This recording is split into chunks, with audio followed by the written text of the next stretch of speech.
आज की इस कथा में हम आपको सूरदास जी, जो कि एक महान कवि, संगीतकार और कृष्ण के परम भक्त थे, उन्होंने जीवन भर श्री कृष्ण की भक्ति की, उनके बारे में बताएंगे। एक बार सूरदास जी श्री कृष्ण भक्ति में डूबे कहीं जा रहे थे।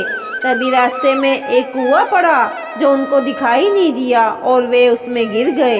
अपने भक्त को मुश्किल में देखकर भगवान कृष्ण ने खुद प्रकट होकर उसकी जान बचाई और दृष्टि प्रदान की। उनकी भक्ति से प्रसन्न होकर श्री कृष्ण ने सूरदास जी को कोई वरदान मांगने को कहा।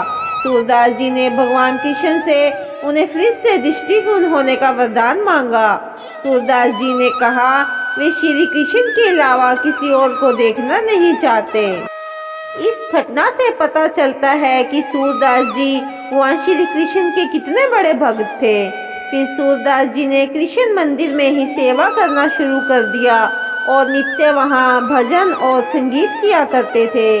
राजभोग के बाद मंदिर के कपाट बंद होते हैं। ठाकुर जी ने देखा पुजारी जी और सभी सेवादार चले गए हैं तो वे सहज हो गए। सूरदास जी भी पद इत्यादि गाकर अपनी कुटिया चले गए। ठाकुर जी भी सहज होकर खिड़की से निकलकर सूरदास जी की कुटिया में चले जाते और वहां एक कोने में बैठकर सूरदास जी के भजन सुनते। एक दिन जब श्री कृष्ण जी मंदिर से निकलने लगे तो श्री जी, जो कि हमारी राधा रानी है, ने उन्हें टोकते हुए कहा, कहाँ जा रहे हो? तो कृष्ण जी ने मुस्कुराते हुए कहा, ऐसे ही बाहर टहलने जा रहा हूँ।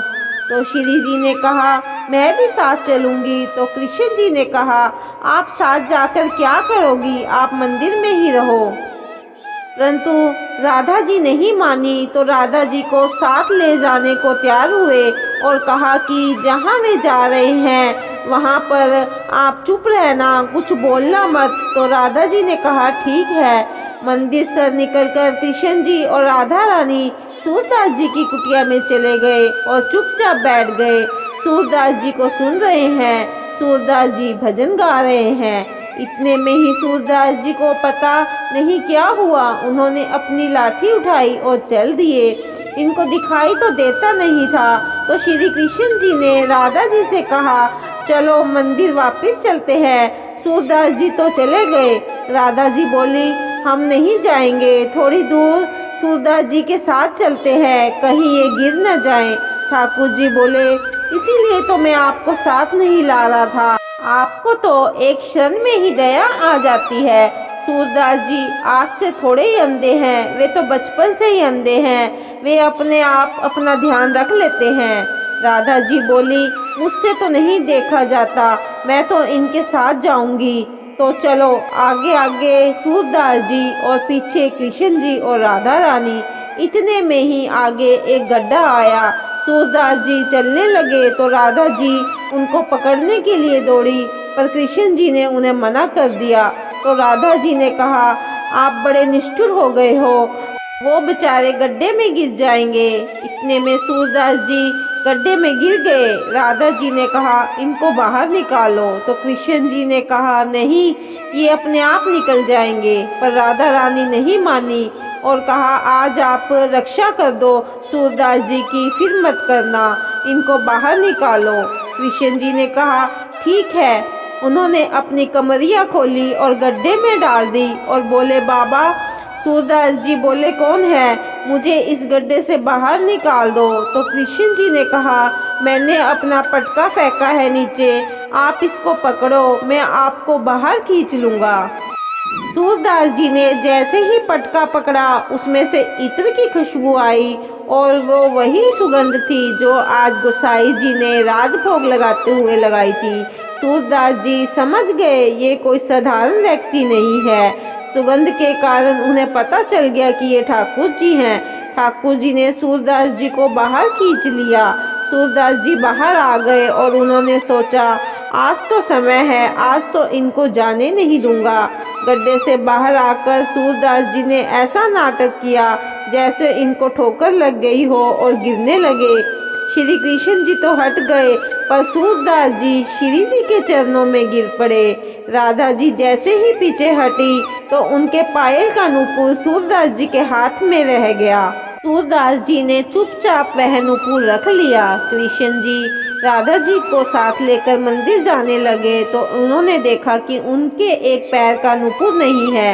राधा जी ने कहा, मेरा नूपुर ले आओ। कृष्ण जी वापिस सूरदास की कुटिया में आए और बोले, बाबा मेरे साथ एक सखी आई थी, उसका एक नूपुर गिर गया है, आपने देखा क्या? सूरदास बोले, अगर मैं देख ही सकता तो गड्ढे में ही क्यों गिरता? कृष्ण जी ने कहा, देखो शायद आपके पास रखा हो।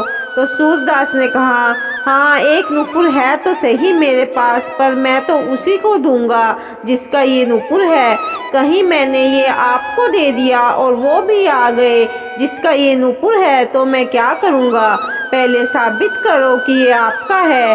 ठाकुर जी बोले, कैसे साबित करूं? तो सूरदास बोले, एक मेरे पास है, एक नूपुर आपके पास होगा, तो छूकर उसकी पहचान करवा दो। तो मैं देख तो नहीं सकता, एक बार जैसे ही स्पर्श कर लूँगा और पहचान लूँगा तो दूसरा नूपुर दे दूँगा। अब राधा जी समझ गई कि सूरदास को पता लग गया है, तो वे बोली, देखो बाबा स्पर्श करके मैंने एक पाँव में ही पहन रखा है।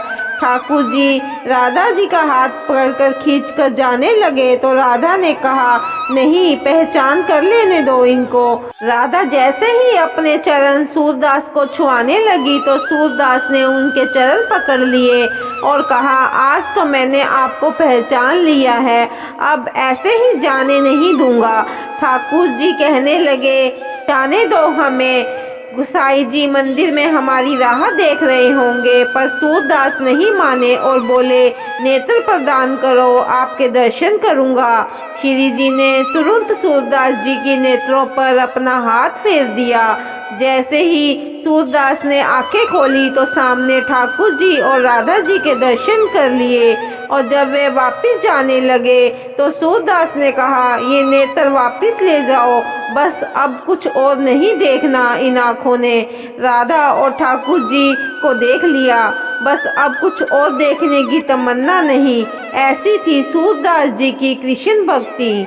राधे राधे।